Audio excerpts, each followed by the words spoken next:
Hi everyone, my name is Roxy and I'm the Visitor Experience and Outreach Coordinator at the Lewis Latimer House Museum. For those who cannot see me, I'm an East Asian woman with short black hair and a brown shirt. I am joined by our esteemed panelists from the museum as well as the United Order of Tents Eastern District Number 3. Tonight we're here for the Black Historic Sites in Conversation series presented by the Lewis Latimer House Museum.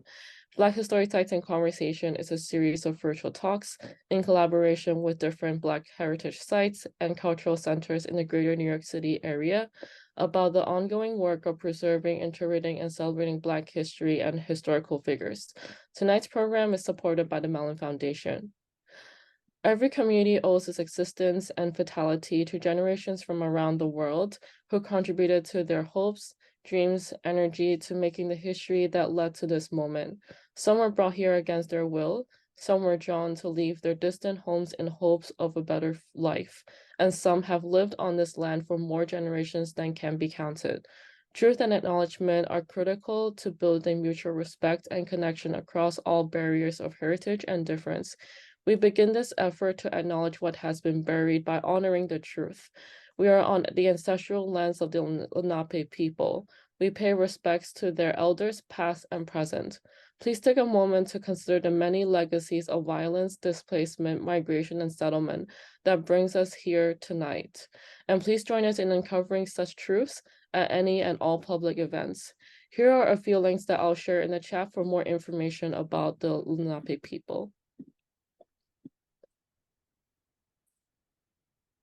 I would also like to take a minute to introduce our museum.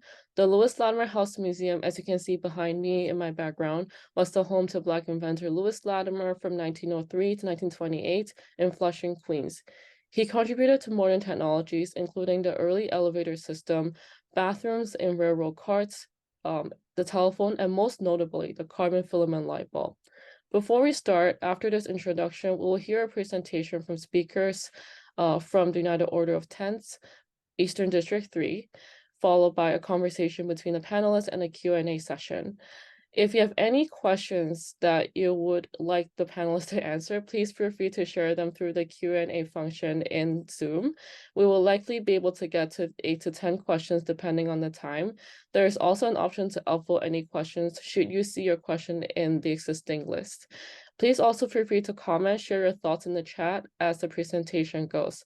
I would like to quickly introduce our Executive Director, Ran Yan, and let her share a few words before passing it on to our speakers tonight. Ran. Thank you, Roxy. Hi, everyone. Like Roxy mentioned, my name's Ran Yan, the Executive Director of the Lewis Latimer House Museum. We started this series called Black Historic Sites in Conversation about a year or so ago, and it quickly became very clear to us that there is such a strong need among our audience and the general public to learn more about Black history in New York City and all the incredible Black heritage sites across the area. And we're really glad that we could, through our small efforts to share each other's stories and uplift all the important works our communities are doing throughout the city to protect and preserve this important history. That being said, without further ado, I would like to pass it on to our panelists to introduce themselves. Who would like to start? I am Essie Gregory, President of the Executive Board. Hi, I'm Erica Buddington, Vice President of the Executive Board of Eastern District Number 3. And I am Keisha Clinton, and I am a member of the United Order of Tents, Daretha Tent number 35, Eastern District Number 3. And Keisha is also serving on our board of directors at the Lewis Latimer House Museum. Thank you all. So I think first we will have a brief presentation from Erica about the tents and the incredible history. So I'm really excited to see this.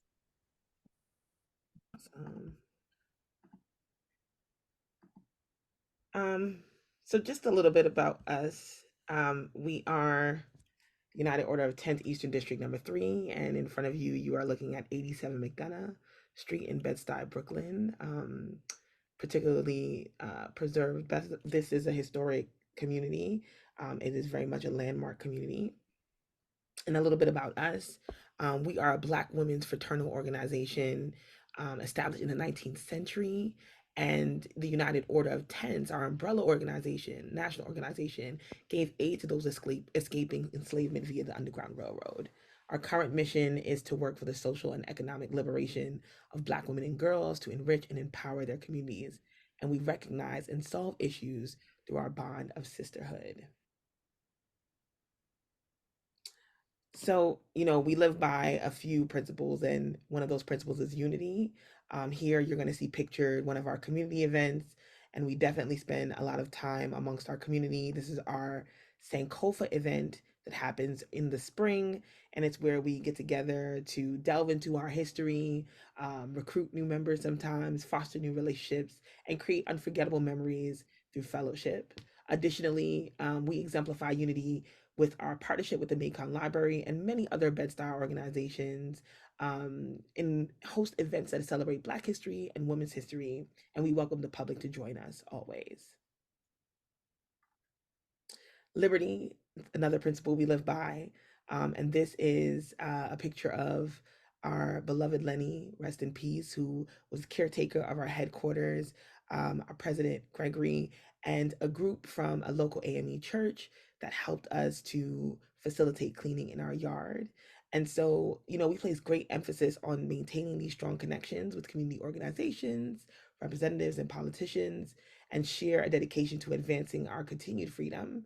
And so the home we're standing in front of, we are currently in the fight to preserve this home, this headquarters, because it is a community space that we want to always be able to offer to the community where our people can actively exercise their freedom. And then, of course, fidelity. What you're witnessing on the left is a picture of our walking tour, which we had all early this year and all of last year. And we walked folks around and let them know a little bit about the tent's history as in connection to Bed-Stuy, but also some Black history that is adjacent to our own, that speaks to the early 20th century. And so we exemplify this with our robust community service and faith in God. And our dedication to service is exemplified through the numerous programs and initiatives that we have we aim to support those in need. And we'll get into this a little bit more. Sister Gregory has a lot to say about this, and so does Keisha, about the way in which we assist the elderly and empower Black women and girls. And I can't wait for them to have a chance to delve into it. But before we do that, I would love to show you a clip or two of a documentary that was done for us. And it shows some of our members who are current, some of our members who have passed on, but some really powerful messaging. So I'm going to share that now.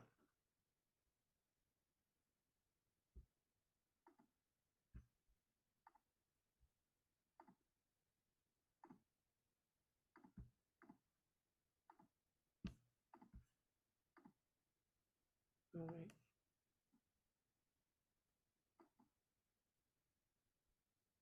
One second.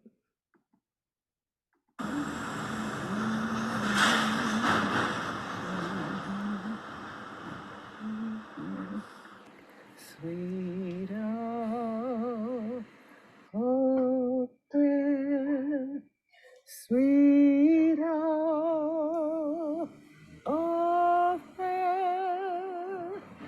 that call me to a world of care. My name is Dolores Lovelace.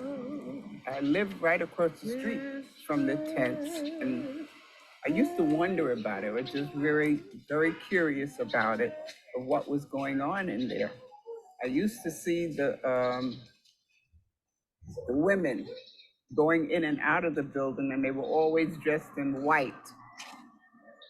A friend of mine belonged to the tents, and she says, "Why don't you join?"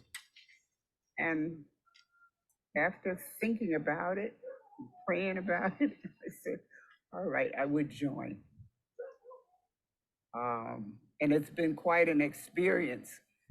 I would like it to be restored back to its original state because it was just so beautiful, and just to see it, just going to waste, it breaks my heart. Hi, Dolores. How you feeling? I'm doing pretty good. Good. Glad to hear that. How are you? I'm blessed. I'm pretty good too. Catch your breath. Catch your breath. Yes. Oh, Lord. My name is Essie Gregory. I was born in the state of South Carolina, lived there until I was 16 years old, and moved to Brooklyn, New York. First time I ever heard of the United Order of Tents, probably 28 years ago.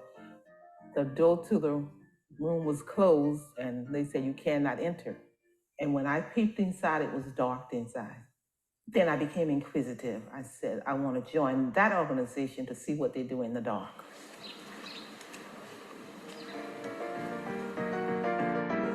My name is Annie L. Williams, and I was born in North Carolina.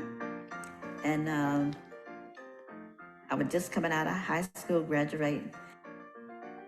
And I turned 18, and the lady say, why don't you come on and join? Come and join. You'll enjoy it, because you want to recruit a lot of new young people to come in. So I said, okay, I'll join. I was born in Harlem Hospital. You want to know the year too? Many moons ago. And my family moved here in to Bed-Stuy in 1945. This building helped form me to be the person I am today. My mother was a member. She brought me in. I used to come here as a little girl, and I would see all these older women sitting around, talking. I wanted to know what was going on. They wouldn't tell me. And when I became 16, that's when I joined my mother with the older ladies. And I've been with the older ladies ever since. So now I'm an older lady, but it's okay. So now I can sit in there with them too.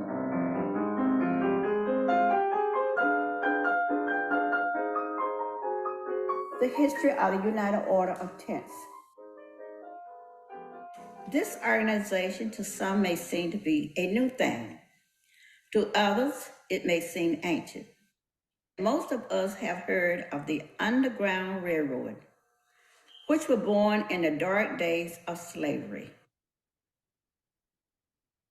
The name of the organization is the United Order of Tents, J.R. Giddings and Jolliffe Union of the Eastern District number 3. That's this district here in New York. It's a long name, but that's what the name is. Well, the organization was founded in the 1800s, founded during slavery times. It's an organization that's Southern based. In the South, they're very strong. There are a lot of tents in the South. There were noble women in those days who were pure in heart and purposely determined the future generation should not be treated as they were in 1874. These women, under the cover of darkness, encouraged and transferred many who were anxious for a new day to leave the slave states and seek refuge in the free states. These courageous women decided to form a society and asked Mr. Giddings and his partner if they could use their names. They consented, and hence the United Order of Tents, J.R. Giddings and Jolliffe Union was born. And it's run completely by women, all women, and it's the oldest Black women's organization in America.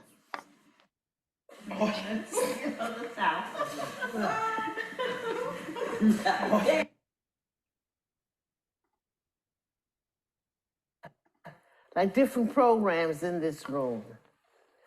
Like there were times that we would have a minister to come, and the minister would give us like a sermonette, and we would have the chairs set up like an audience.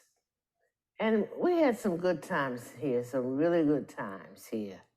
And after we would have our meetings or whatever was going on here, the next stop was what we call the dining room.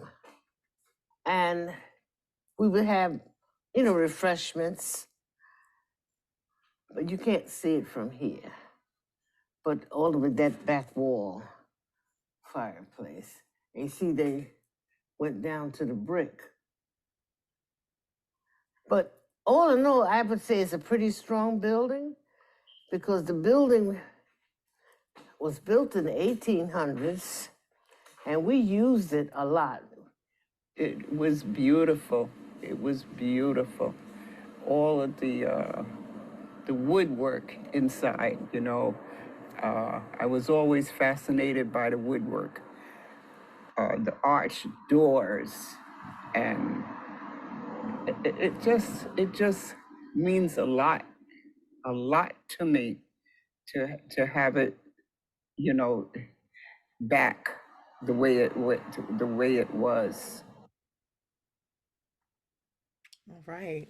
So you got a chance to see what very little people see, a little glimpse of inside of our famous headquarters, and a chance to speak with or listen to some of our elders speak, some new members you're about to hear speak today, and our superintendent or former superintendent, Harriet Peterson, who passed this year, rest in peace, who had the brown sweater on.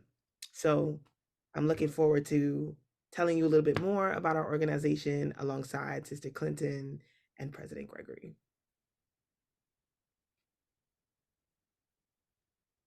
Thank you, Erica. Keisha and Essie, would you like to add anything before we go into some questions? No, I would not. Just looking forward to the conversation. Great. All right. Thank you so much for you know, being so considerate to leave plenty of time for the audience questions and also our conversation. First of all, I think you went over this in the video a little bit, but I'm also curious to learn about how each one of you became involved with the tents, became a member. Okay, I'll start. I joined the tents because I was inquisitive. I was attending an event where the tents were performing one of their ritualistic ceremonies. And I wanted to know what they were doing and why. And at that moment, I thought the best way to find out is to join the organization because I had never heard of them before. And after the ceremony was over, I asked the first woman who walked out of the door, "Can I join the tents?"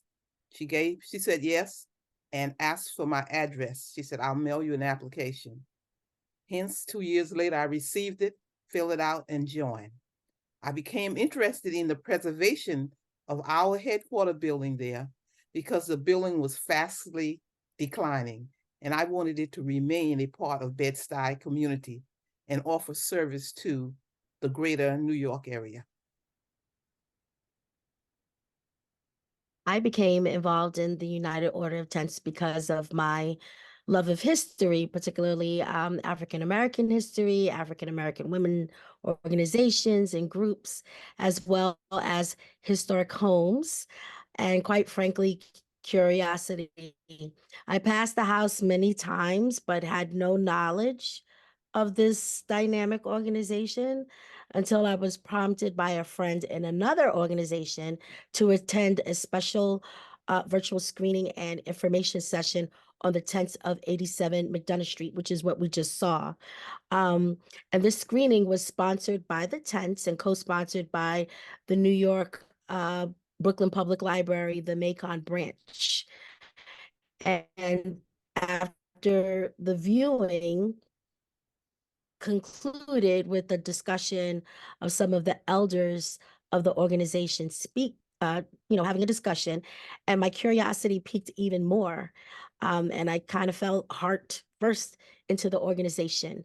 And, many know that I'm involved in many organizations, but this one is really special. Yeah, Keisha and I have a very similar story. We're both like history buffs. By day, I'm a historian that writes history instruction for kids. And so people send me things all of the time. I got a message about this house, and the minute I saw the picture, I said, I've walked past this house a million times and didn't realize that the United Order of Tens Eastern District number 3 was there.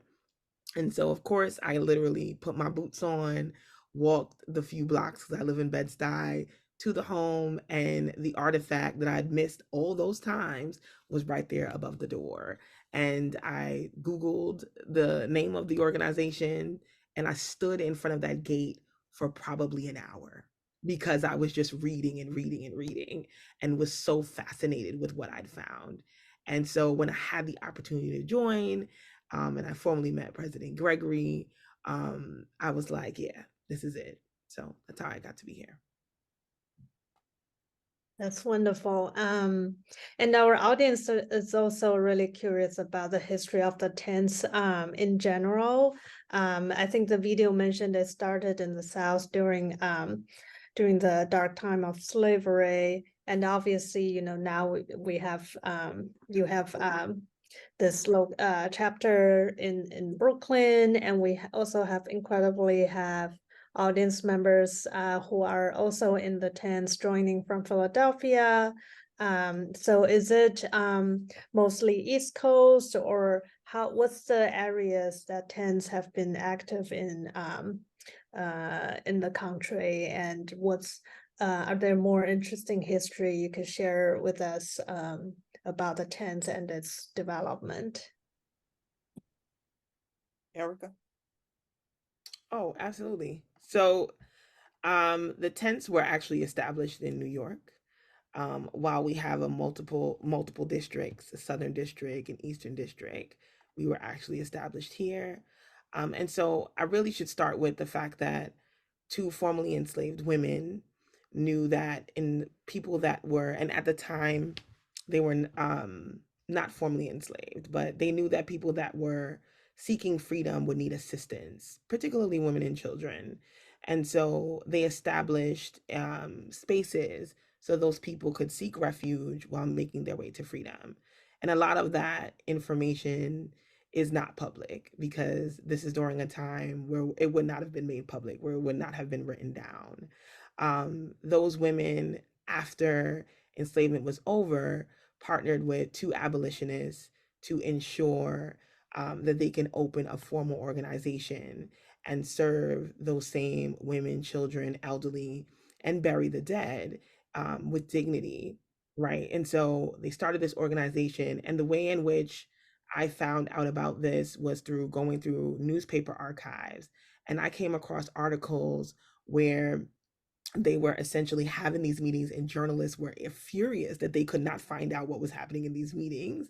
There were ledgers of accounting and how much money they'd raised for the community, and journalists were fascinated and furious that they could not understand where the money was coming from. But because there were so many cohorts across the Eastern Seaboard, they were collecting all of this funding. And so that is the way they were able to sustain themselves. So right now, the Eastern District only has 1 tent. However, at one point, you're talking about hundreds. So, they were able to sustain themselves in ways that we're working toward again today. And I'm sure that Sister Gregory can expand upon a little bit more of it, but I feel, honored to be in this organization, considering the fact that there's only 1 tent left. And when I joined, there were very few members left. And so now we have, I believe it's over 30 members, a little bit over, Sister Gregory. Now that we have a little bit over 30 members again, I'm blown away at how we've been able to recruit so quickly.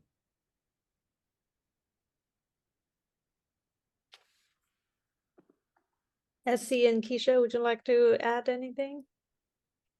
I saw in the chat someone had the question, how did the United Order of Tents get their name? Yes, Sandra asked about the definition and the use of the word tense specifically in the name, and how is the name defined? Okay, because this group of women who were helping the enslaved women and children escape the South, they work in tents. They had tents set up to feed them, to sleep them, or to take care of them medically, hide them out on their way to the Underground Railroad. So that's where the name United Order of Tents comes from. And the name Joshua Getting and Jaffe Union came about because, as Erica said, those are the abolitionists who allowed the tents to use their name as part of their name. And they added to Jaffe's last name, he was Mr. John Jaffe. They dropped the John and they added Union to show the union of the tents, the connection of all of the tents. Thank you. Erica, were you gonna add something? Okay. I just saw you on mute. Another audience member also asked if you could share more about the role the group played in the Underground Railroad. Well, as the slaves were being helped escaping the South, these women were there to protect them, hide them out, and direct them to the nearest passes to the Underground Railroad and to their route to the north or to the free states in New York or in Canada or Rhode Island, or wherever the free states were. So that is the connection to the tents with the Underground Railroad. They ensure that they got passage to the right direction to the passage. Got it. Thank you, I see. My next question is, what are some challenges that you all face in your work caring for the site? I see in the photos and videos, the building looks beautiful, and I was really happy to get a glimpse of the interior. But I'm also curious, it's in New York City, it's in real estate expensive, and it's a big building in a changing neighborhood. So you must have challenges of different kinds when you're caring for the site. Okay, I'll try to answer that one. Some of the challenges in our work and caring for the site came about because so long we did everything from within. We were always giving and never asking for anything. Then our membership declined and monies became less. The Eastern District Grand Tent number 3 consisted of 4 states: New York, New Jersey, Connecticut, and Massachusetts. Each of those states had multiple tents, and New York had multiple tents as well.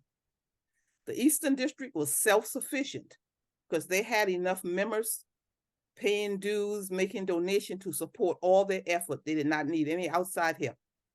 Today, the Eastern District consists of active members only in New York State.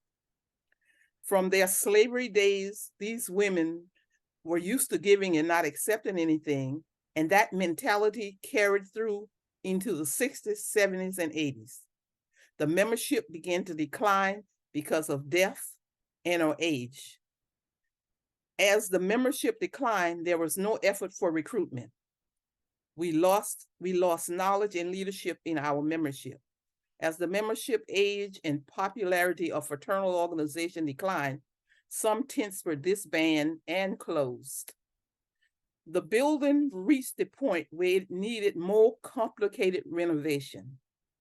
Trying to remain true to the original design of the house became costly because it is a historical building in a historical district.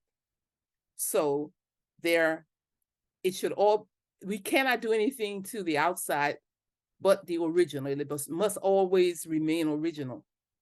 So that became costly. You had less members and things got a little out of control. And the high cost of maintaining such a large building. Then there were outdated systems we had, and there were inefficient energy uses. Other challenges were we had real estate developers and scammers who claimed they wanted to help, but really they were there to extract whatever they could from the building or take advantage of a group of Black women. Nevertheless, the Sisterhood of the United Order of Tents remained active and committed, periodically re-examining our mission to meet community needs and response to members' interests. Though fewer in numbers, the organization continues to build on the more than 150 years legacy of community service. As Erica said earlier, the tents started in New York. The founders were from the state of Virginia, but it started in New York. And New York was a free state. However, they did not agree with the working of the tents. Therefore, the Quakers from Pennsylvania stepped in to help the tents remain the organization they were. And the tents moved from New York to Pennsylvania. And there they established the first working tent in Pennsylvania. And that's how the Quakers became involved with it. Thank you. That's fascinating history. And do you know of any locations in Connecticut where the tents were? Where they used to be.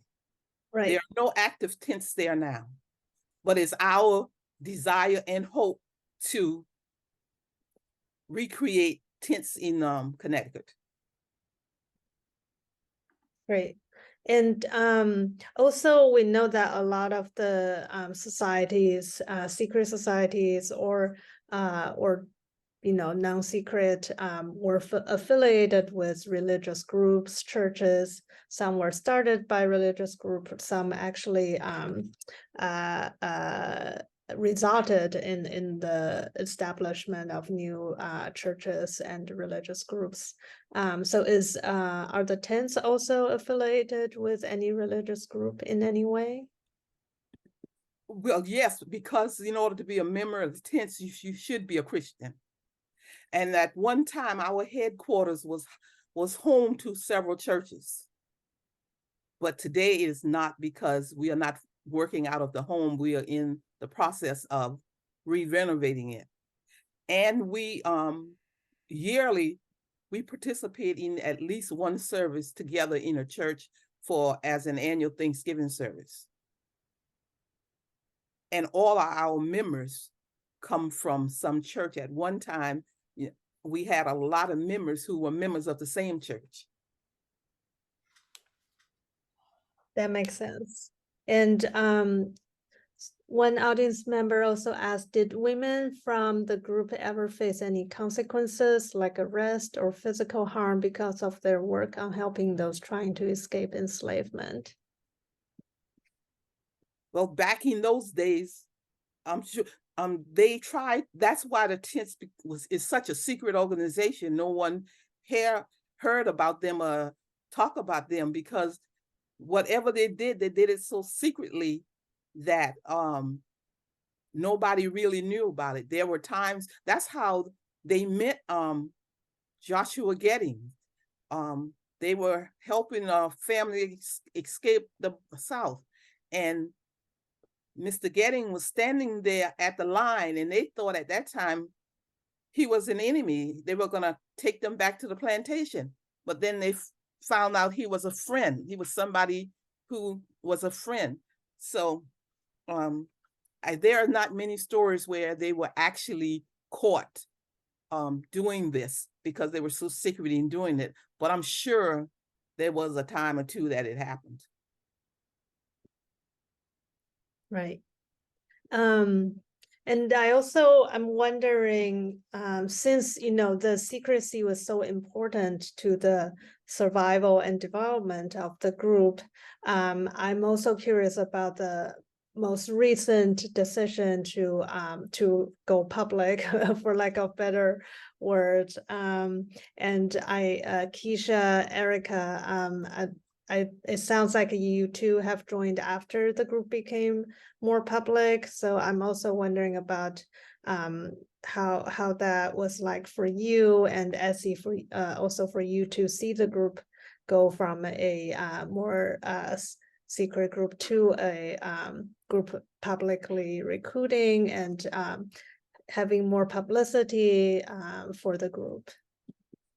So my first interaction, as I said before, with the United Order of Tents, particularly the Eastern District, was through archival research.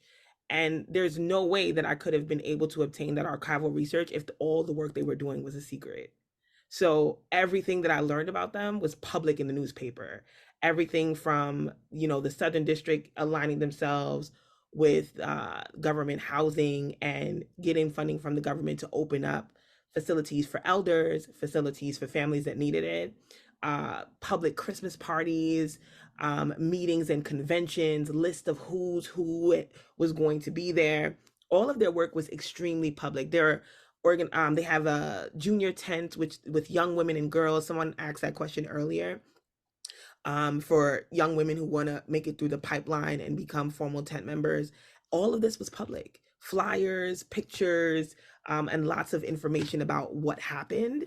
And so I want to make it very clear that while we do hold some narratives close, because not all history, that is rightfully belongs to an organization or an individual belongs to everyone else, much of their community service work is public. So when I came and I saw in some of the subtext that it was a secret organization, I kind of knew what that meant, because there are some things that we hold close as a community that we don't share with everyone, that are traditions. But the work that we do, it has to be public, because we can't serve those in the public without it being public. So from the start, from the moment I joined, I knew that aspect was something that has always been in the light. Yeah, and I kind of echo what Erica says, that everything that, as I mentioned before, I had no idea of who the tents were. But once I joined, I was able to learn more about them because of that archival material that is very public. And yes, there are some things that are, not shared because it isn't, a private organization. But whatever it is, most of it in terms of community service has always been very public. And that's something that I believe is something that we want to stress, that the work of the tents is something that helped the community together, especially during, I'm not going to even say during the times of slavery, but even during the times of Bed-Stuy growing and becoming that, rich cultural center. And, in the 50s and the 60s, the tents were very much present and alive. So for me, it's just an honor and a privilege to be a part of such a dynamic organization. And Thank you. I like to say, like I always say, I don't think the tent was a secret organization, because it sat at 87 McDonald Street, the headquarters, and did work out of that building on that lawn in the community. But I think people might not have been interested in what they were doing. And because they did not ask anybody, public people, private people, government, for any funds for anything, there were no need for, people to say, we received this from the tents or this about the tents, because they never asked for anything. They sat there quiet, did their work. If they were secret, they were sitting in the public eyes. That's very helpful. Thank you. And I'm also curious, could you talk a little more about the tents specific work during Bed-Stuy's development, because it's such an integral part of the community, and it's you mentioned that it doesn't borrow or apply for money from the outside. So can you talk more about how it was able to raise money and to support the community?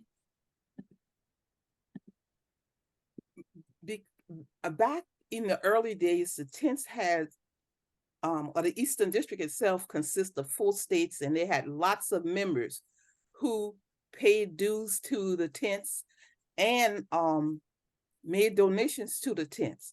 Therefore, everything they needed to do, they did without asking help from outsiders. The tents had functions that they raised money with, and they had a building, or still have the building, that they made money income from, but they never asked any government or any organization for money. Whereas today, that's what we are doing. We are asking for money. So now we are just coming out of our secret, everybody says. But I don't think the tent was secret. They just had secrets. People, they didn't, since they wasn't out there asking a lot and doing, they just did. And they never asked for recognition for what they did. So I think that's where that came from. And what are some of the other misconceptions or lesser known aspects of the site's history that you feel could be illuminated? Keisha? Is that the house was a stop on the Underground Railroad. And although the United Order Tents was founded by Annetta Lane and Harriet Taylor, which, they are former enslaved women, there's no evidence to support that 87 Madonna was a stop on the Underground Railroad. Another misconception is, why are we called a fraternal order? And we are called a fraternal order because at the time of establishment, there were no other established incorporated sororities yet. So many organizations at that time, whether male or female, were all called fraternal or benevolent organizations. And I believe a more recent misconception is that there are many people who have heard of the tents, and of course, many others who have not. And some were led to believe that the tents were an inactive group or a group that was disbanded. But we are here, full of life, energized, and we are definitely excited about being active in the community. And another aspect of the house that should be illuminated is that, the house was used as a hospital previously. And additionally, just to go back for a second, the house is the headquarters for Eastern District number 3. And so it was self-sufficient, and so was the community. There were thousands of members, and members paid dues. To that end, the house was maintained and cared for. However, as membership declined and recruitment was scarce, it left the house in a vulnerable position. Thank you, Keisha. Tonia said there was a location in Wilmington, North Carolina. A 103-year-old family member, now deceased, would talk with her daughter about the organization. Thank you, Tonia, for sharing. And Deb is wondering about the Charleston tents. Do you have any information on the Charleston tents? No, I do not. And I've seen quite a few inquiries in the chat about different tent or cohorts. Again, as I said earlier, it's not difficult to find this information. If you literally write those keywords in, the city you're looking for and the name of the organization, you'll find the resources you're looking for in the newspaper archives.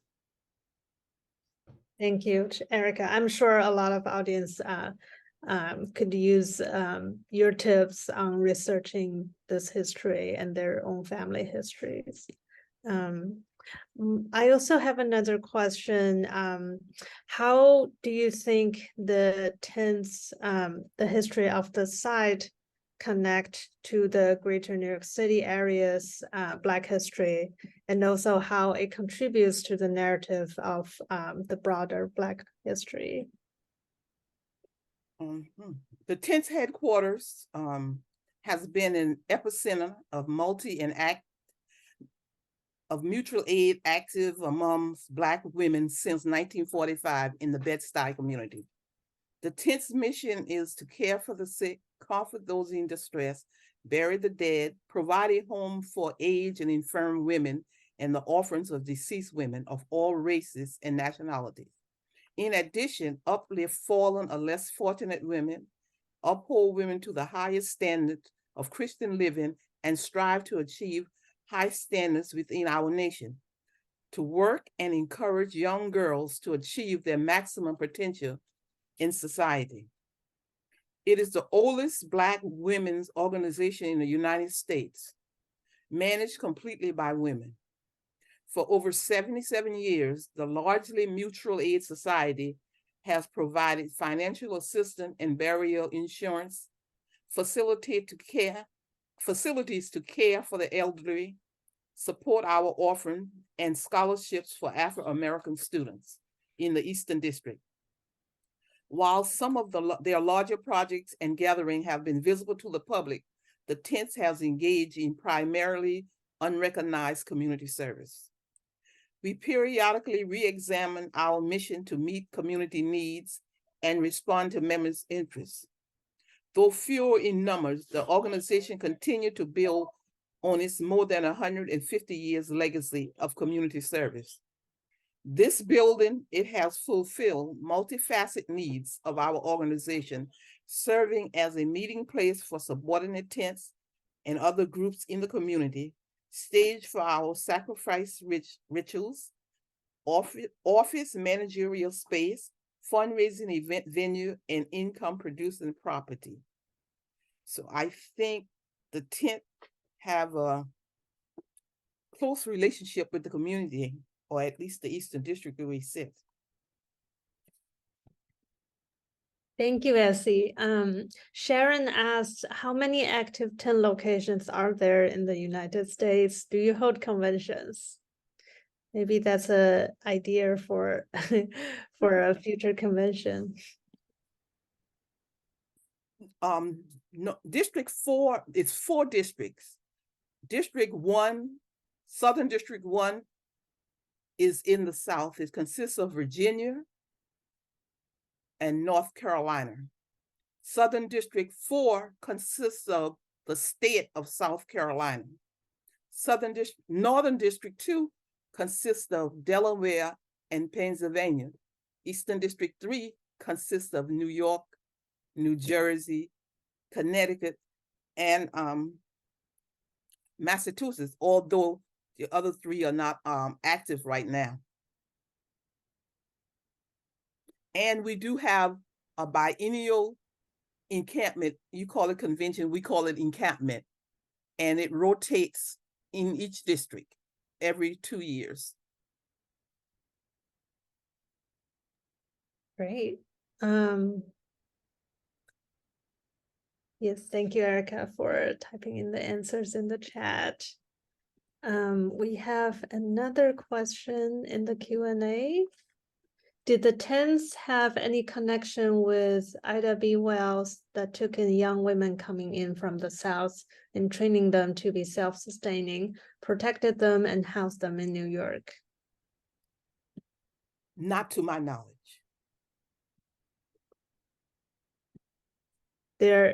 Yes, were they in the same period?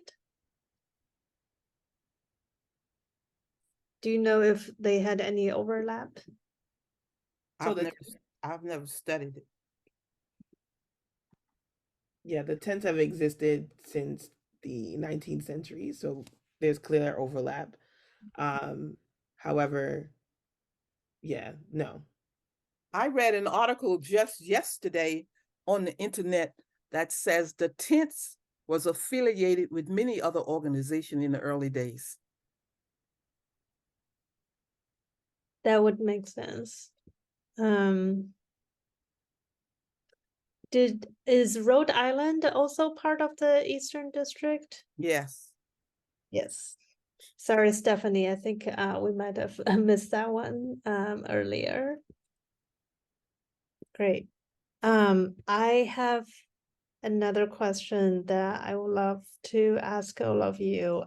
What type of programming or services do you hope to have in the future, either at this building or anywhere else? So we hope that in the future, we can provide a safe and welcoming environment where people can come together, connect with one another, and feel a sense of belonging through a community garden located on the grounds. And it's also a space for seniors and young mothers to relax and converse. We also would like to have a dedicated gallery of archival materials to share the history of the United Order of Tents with the community. And as one would expect, we want the home to be a multi-purpose space for community meetings and events, women and children's workshops, as well as programming on self-care. And that also includes, free health screenings for all. We envision a big kitchen for conversations with food historians, chefs that provide cooking demonstrations and tastings. And of course, with these food conversations and demonstrations and tastings comes community dinners. And during the holiday season, we would like the home to be a repository for collecting toys and goods for children and their families during Christmas, just to name a few. And so basically, what we envision is that the home is just the focal point for love, history, and for service. Wonderful. And how do you define the community that the 10th Eastern District 3 works to serve? I know that knowing that Best-Eye has been changing for a while, and I imagine the 10th District 3 also serves obviously beyond Best-Eye, since, Erica, Keisha, I know you don't live in Best-Eye, so I'm curious how you define the community you serve and the relationship between the site and your community. Yeah, so when I came to the tent, I was shocked to find the multitude of the people we serve. And so the community we serve includes everyone from elders to young people. It's multi-generational, different economic backgrounds, education levels. In fact, we have had no problem finding assistance with many of the things we need. So from a Black-owned pro bono architectural firm who has aligned themselves with us to community organizers and lawyers who have came to us and said, we'd love to help you with any legal issues you've had or anything you'd like to pull together.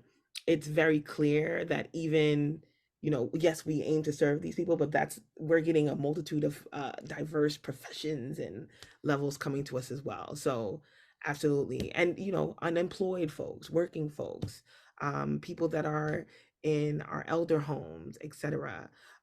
People that, are free thinkers, religious, not religious. We serve all community and beyond Bed-Stuy, absolutely. So Bed-Stuy is our priority, but we absolutely have our arms all over New York City and sometimes beyond.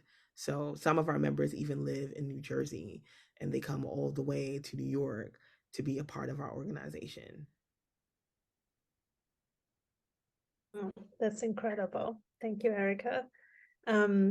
Carol asks about doing research in genealogy.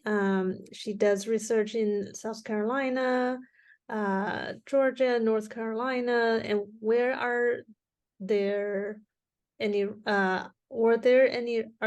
records in journals or libraries regarding these women in those areas? Do you know of any tips or research locations? So as Erica mentioned before, you just have to do a Google search.